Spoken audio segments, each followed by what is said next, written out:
Mikä on Startup Founderin tärkein päätös työpäivän aikana? Lounaspaikan valinta. Kyllä. Mikä on Startup Founderin toiseksi tärkein päätös työpäivän aikana? Ottaako lounaa tuplana? Mitä me tehdään tänään?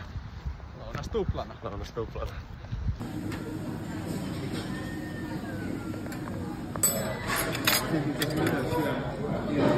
Founderi vastaa tuplas Pagu, mikä meillä on miehen tilanne.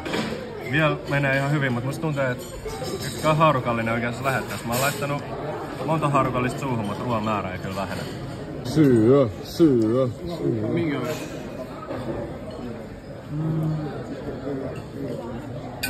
Kiitos. No oliko paha? Se oli jäänyt vähän. Toi pitää nyt uusia. Siis korjaa. Men. Joo. No oliko paha? No. Sanotaan, että en mä pysty syödä 2 tämmöstä putkea. 100 tykkäystä Väinö syö 2 tämmöstä putkea.